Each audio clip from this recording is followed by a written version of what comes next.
Hi guys, musta po kayo?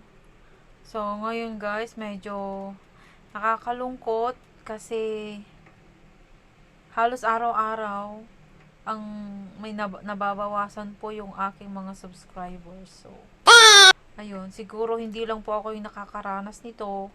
Siguro halos po lahat ng ating mga YouTubers, especially po yung ating mga small YouTubers na katulad ko, nakakaranas nito.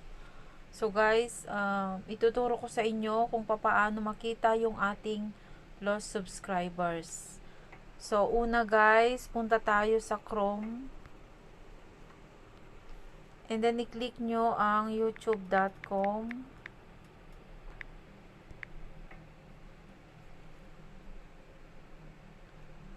So wait lang tayo guys. Medyo mahina yung signal ko.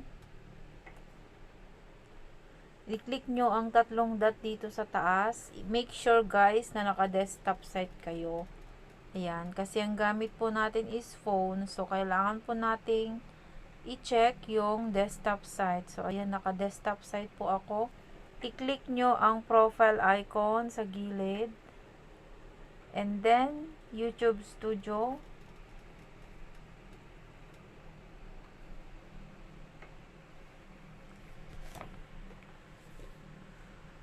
So, ayan guys. And then, i-click natin ang Analytics. Ayan. So, wait lang. Ayan na. And then, guys, i-click nyo ang see more sa baba.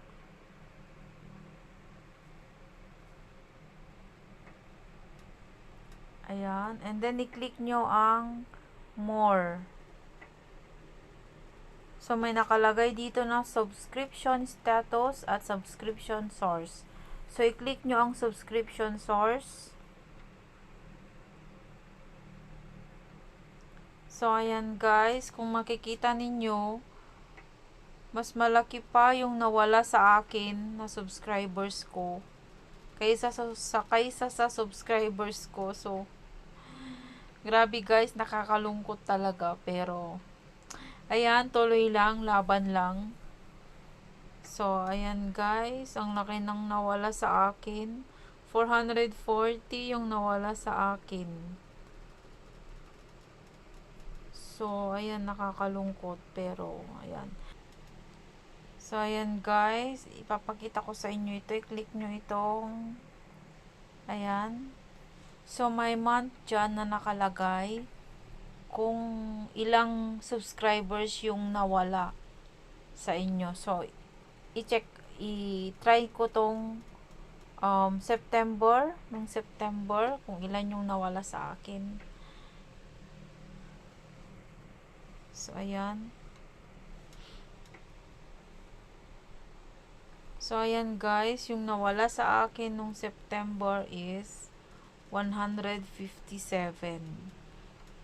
So, nakakalungkot talagang isipin guys na halos araw-araw is nababawasan yung aking subscribers. Pero ganyan talaga guys. Mahigpit po talaga si lolo natin. So, kailangan talagang magtiyaga tayo. Ganyan po talaga. So, ayan. Pero ako, sige, laban lang. Hanggang dyan na lamang po ang aking tutorial ngayon. So, sana po kahit papaano ay nakatulong ako sa inyo kung papaano malalaman or kung saan natin makikita ang ating mga lost subscribers.